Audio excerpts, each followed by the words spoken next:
시청자 여러분 안녕하십니까? BTV 대구 뉴스입니다. 첫 소식입니다. 6.25 한국전쟁에 참전했다가 희생된 소년병들의 넋과 호국 정신을 기리는 6.25 참전 소년병 추모제가 낙동강 전투 승정기념관에서 열렸습니다. 소년병 위령제를 열어왔던 소년병 중앙회가 2019년 해체된 후 열리지 못하다가 6년 만에 다시 열린 건데요. 특히 대구시 주최로 열린 건 이번이 처음인데 구순을 넘은 소년병들 대다수가 병환 등을 이유로 참석하지 못했습니다. 우성문 기자의 보도입니다. 대구 앞산 낙동강 전투 승전 기념관에서 열린 6.25 참전 소년병 추모제.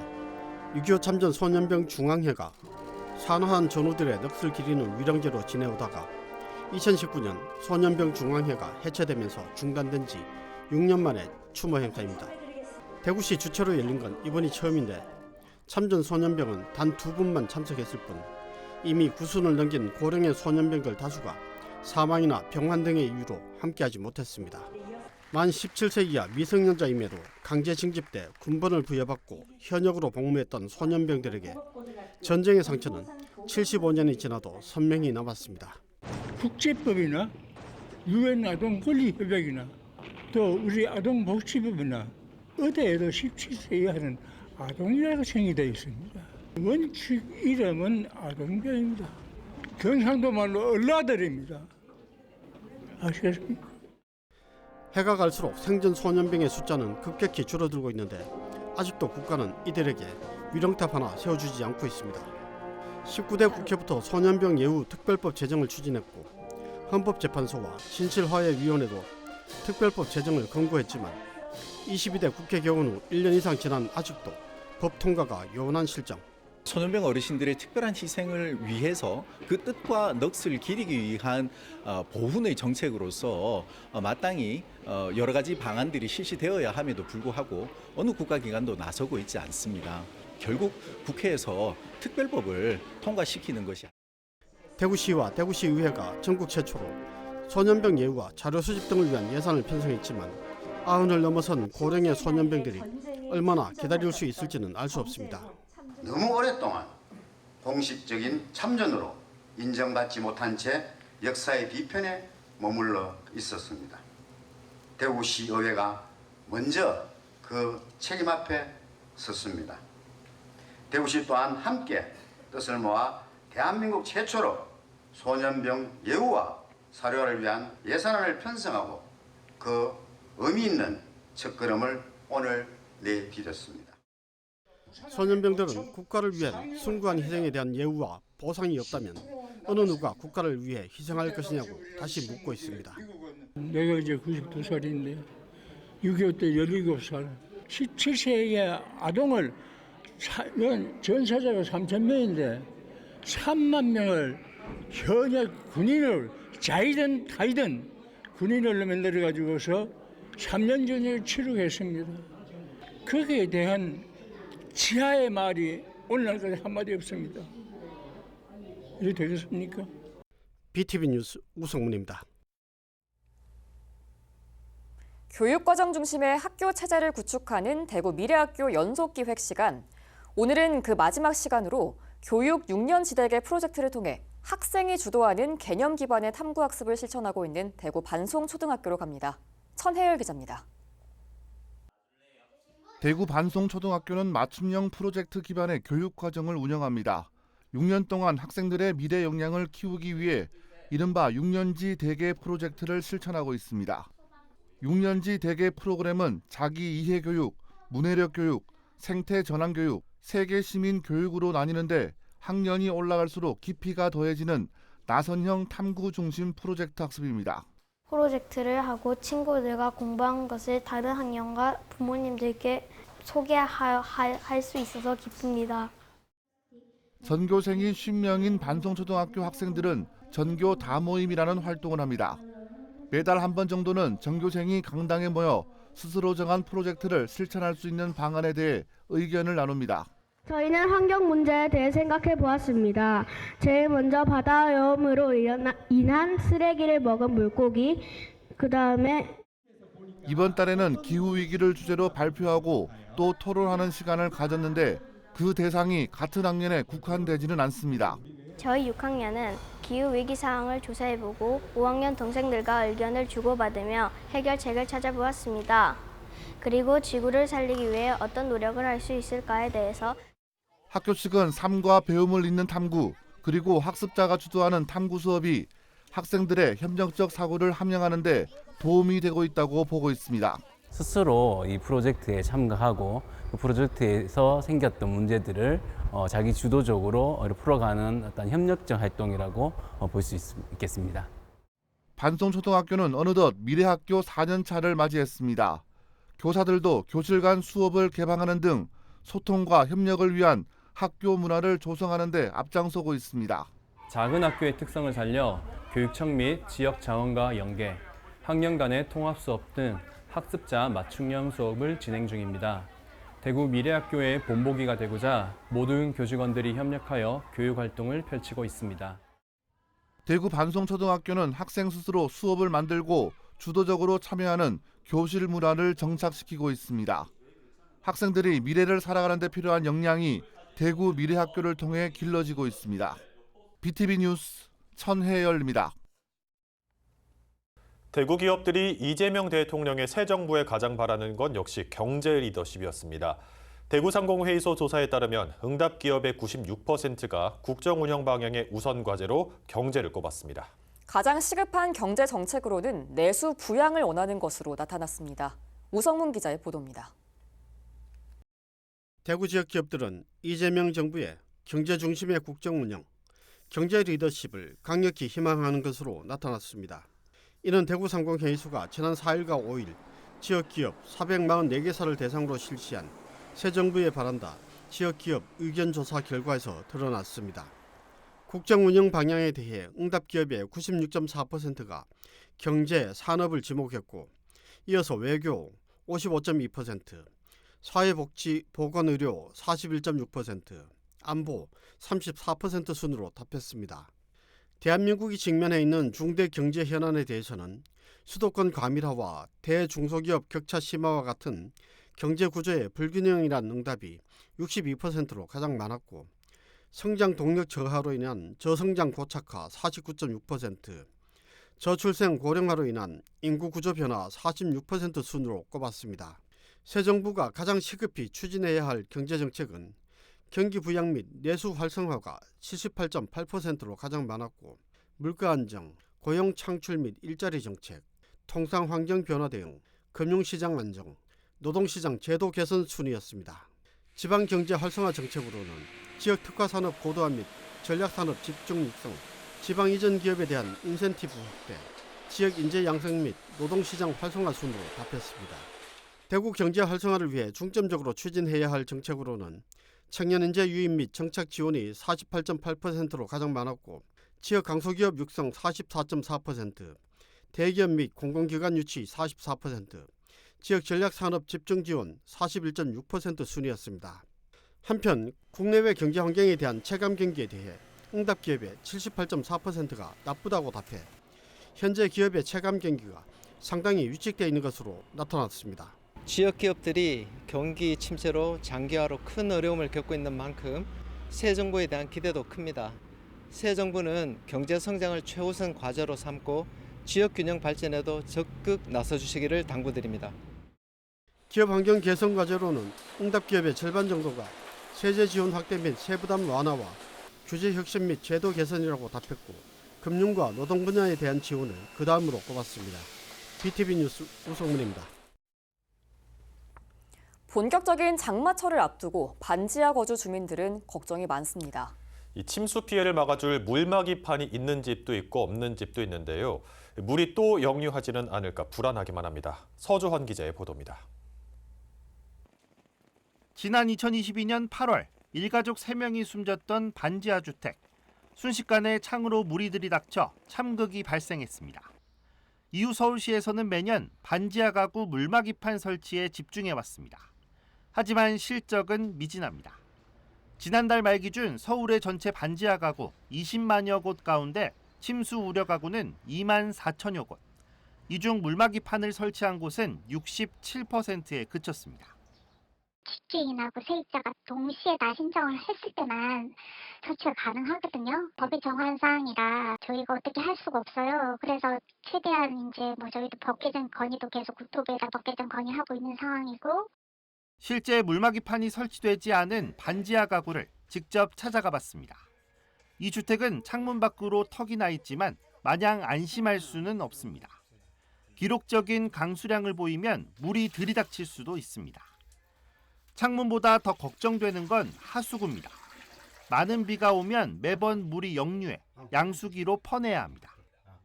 그냥 쿵쿵 올라와요. 수돗물 나오듯이. 물이 역류한다는 말씀이시죠? 역류되면 물 차는 거죠. 뭐 별수 없죠. 막을 수가 없죠. 물. 그러니까 이제 비 많이 안 오기만 기다리는 거죠. 이사를 가고 싶어도 사실상 불가능한 일. 월세 20만 원짜리 방 찾기가 어렵습니다. 좋은 건 하나도 없잖아요. 다 불편하니까 모든 게. 그래도 좁은 데서 공간이 있다 보니까 다 불편하니까 나가고 싶은 생각 있지만 그 나가야 되면 또 돈이 필요하잖아요. 다가오는 장마에 하루하루 아무 일이 없기만을 기다리는 반지하 가구들. 혹시 모를 참사를 막기 위해서는 예상되는 피해를 미리 예방해야 합니다. 좀 더 촘촘한 사회적 안전망이 요구되는 때입니다. BTV 뉴스 서주원입니다. 도농 복합 지역인 달성군은 대구에서 가장 젊은 도시에 속합니다. 주민들의 평균 연령이 43.4세로 대구에서 두 번째로 낮은데요. 이런 달성군에서도 고령화 시대에 대비해야 한다는 지적이 제기돼 관심이 모입니다. 천혜열 기자가 취재했습니다. 달성군은 도농 복합 지역이지만 비교적 젊은 도시에 속합니다. 2025년 5월 기준 달성군의 인구는 26만 3,700여 명인데 이들의 평균 연령은 43.4세로 중구에 이어 대구 9개 구군 가운데 두 번째로 젊은 도시입니다. 그럼에도 불구하고 달성군도 이제는 고령화 시대에 대비해야 한다는 주장이 제기됐습니다. 달성군의회는 우리 사회가 유례없이 빠른 속도로 늙어가고 있다며 외부와의 단절 속에서 외로운 시간을 보내는 사람들이 증가하고 있다고 지적했습니다. 달성군 역시 고령 인구와 1인 가구가 꾸준히 증가하고 있는 상황으로 고독사 문제에서 결코 자유롭지 않다는 것을 우리는 직시해야 합니다. 특히 스스로 도움을 요청하기 어렵거나 복지 사각지대에 놓인 취약계층, 만성질환을 앓고 있는 1인 가구, 그리고 은둔형으로 생활하는 분들은 고독사 위험에 더욱 취약할 수밖에 없습니다. 달성군의회는 고독사 위험군에 대한 정기적인 실태 조사를 통해 고독사 위험군 조기 발굴과 대상별 맞춤형 서비스 지원을 강화해야 한다고 주장했습니다. 지역 주민과 자원봉사자, 민간기관이 함께하는 민관 네트워크 협의체를 촘촘하게 구축하는 것도 방법이 될 수 있다고 조언하기도 했습니다. 연령대별 1인 가구를 위한 사회적 관계망 형성을 위한 프로그램을 확대해야 합니다. 단순 식사나 청소 지원, 이 같은 기본적인 돌봄을 넘어 심리 상담, 취미 활동, 지원 등 외로운 마음을 어루만져주고 삶의 활력을 불어넣을 수 있는 정서적인 지원 프로그램을 다양화하고 확충해 주십시오. 달성군 의회는 마지막으로 고령 인구와 1인 가구에게 사회 참여 기회를 확대해주고 편하게 교류할 수 있는 공동체 활동 공간도 필요하다고 조언했습니다. 고독사 문제는 사회적 관계망 형성에서 머무르는 것이 아니라 사회의 건강한 구성원으로 돌아올 수 있도록 해야 하기 때문입니다. BTV 뉴스 천혜열입니다. 공무원을 사칭해 공문서를 위조하고 물품 구매를 시도하는 사기 사건이 대구에서도 잇따르고 있습니다. 대구시는 지난 16일과 17일 시 공무원을 사칭한 인물이 공문서를 위조한 뒤 지역 업체에 물품 구매를 요청한 사실을 확인했습니다. 수상함을 느낀 업체가 시청에 공문을 확인하는 과정에서 사기임이 드러났고 두 사건 모두 금전적인 피해로 이어지지는 않았습니다. 이달 초에는 위조 명함으로 공사 계약을 시도한 뒤 잠적하는 노쇼 사기도 발생했습니다. 대구시는 경찰에 수사를 의뢰하고 지역 기업들에게 철저한 확인을 당부했습니다. 대구 군공항 이전 사업의 국정과제 채택을 위한 국회 정책 세미나가 지난 18일 국회의원회관 제1소회의실에서 열렸습니다. 세미나에는 대구 지역 국회의원 12명 전원과 김용태 국민의힘 비대위원장을 비롯한 정부 관계자와 대구시 주요 관계자, 공항 관련 전문가들이 대거 참석했습니다. 참가자들은 대구 군공항 이전 사업은 국가 균형 발전과 국가 안보의 전략적 사업인 만큼 국가에서 주도적으로 추진해야 한다는 데 의견을 같이 했습니다. 대구시와 지역 정치권은 안정적인 재원 확보와 신속한 사업 추진을 위해 TK 신공항 건설을 반드시 새 정부의 국정과제로 채택할 것을 촉구했습니다.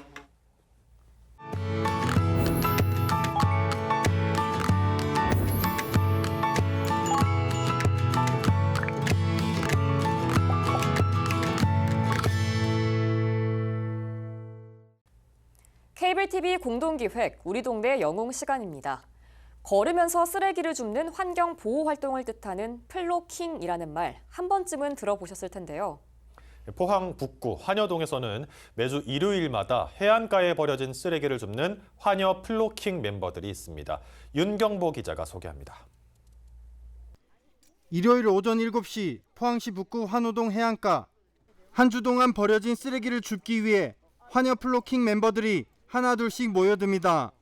종량제 봉투와 집게를 건네받은 회원들은 익숙한 모습으로 묵묵히 쓰레기를 줍기 시작합니다. 주말 아침마다 운동을 하며 쓰레기를 줍는 일. 일석이조의 효과에 뿌듯함은 덤입니다. 기분도 좋고 그냥 지구도 지키는 게 좋아요. 주말 아침마다 시간을 내 봉사활동을 하는 부모들의 바람은 자식들에게 모범이 되는 것입니다. 같이 봉사활동을 하면 저희 아이가 어디 가서 쓰레기를 줍지는 않더라도 일단 버리진 않는 아이가 되겠다라는 생각으로 모범이 되기 위해서. 이들이 플로킹을 하는 구간은 러닝이나 걷기 운동, 낚시객이나 관광객이 많은 곳. 매주 쓰레기를 줍고 있지만 일주일이 지나면 어느새 쓰레기는 제자리입니다. 이게 매주 이런 식으로 나오니까 저 버릴 때도 내 하나쯤이라는 생각보다는 좀 더 그러니까 내가 안 버리면 이런 쓰레기가 좀 더 적겠다라는 생각을 좀 했습니다. 3년 6개월 동안 거르지 않고 쓰레기를 줍는 이들을 본 인근 주민과 상인들에게 이들은 진정한 우리 동네 영웅들입니다. 같은 장소에서 항상 같은 쓰레기를 주우시거든요. 항상 많이 나와요. 그래서 되게 감사드리고 이 바닷가를 깨끗하게 해주시니까 그리고 존경스럽다는 생각까지 들더라고요. 이들이 이날 하루 동안 수거한 쓰레기의 양은 50리터 종량제 봉투 10봉지 정도. 환여 플로킹 회원들이 오늘 하루 동안 주운 쓰레기입니다. 불과 1시간 만에 1톤 트럭을 가득 채웠습니다. 3년 넘게 주워온 쓰레기의 양만 해도 어림잡아 4만 리터에 달할 것으로 예상됩니다. 회원들이 가장 바라는 것은 쓰레기가 사라져 자신들이 할 일이 없어지는 겁니다. 모든 분들이 주인의식을 가지고 쓰레기를 버리지 않으면 이런 봉사활동을 하지 않아도 되지 않나 이렇게 생각하거든요. 저희들은 항상 생각해 이런 봉사는 앞으로는 없었으면 좋겠다. 많은 이들이 무심코 버린 쓰레기를 치우기 위해 아침잠을 쫓아가며 모여드는 소수의 봉사자들. 작은 행동 하나하나가 모여 큰 움직임이 되고 그 움직임이 다른 이들에게 긍정적인 영향을 미쳐 더 깨끗하고 밝은 사회를 만들어가고 있습니다. HCN 뉴스 윤경보입니다.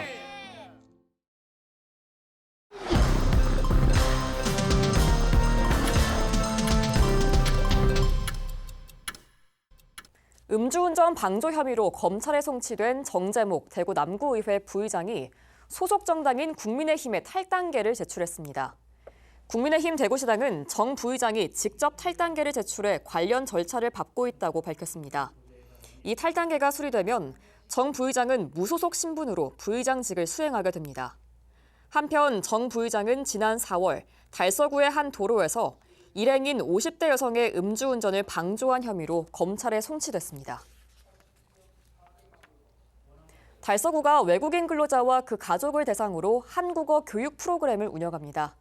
이번 프로그램은 외국인 주민의 안정적인 정착을 돕기 위해 마련한 것으로 문법 위주의 수업이 아닌 의료, 산업, 안전, 직장 생활까지 생활 전반에 필요한 한국어 교육으로 구성돼 있습니다. 달서구에 살고 있는 외국인 가족이라면 누구나 신청할 수 있고 교육은 다음 달 6일부터 6주 동안 매주 한 차례 이곡동에 있는 성서 공동체 FM에서 열립니다. 달성군이 주차장 개방 공유 사업을 추진하고 있는 가운데 올해만 9곳이 참여해 389면의 주차 공간이 확보됐습니다. 현풍읍 테크노플라자 2가 오는 11월 30일까지 매일 오전 9시부터 밤 10시까지 141면의 주차 공간을 개방한 데 이어 인근 테크노플라자 1도 내년 10월 30일까지 매일 24시간 97면을 개방했습니다.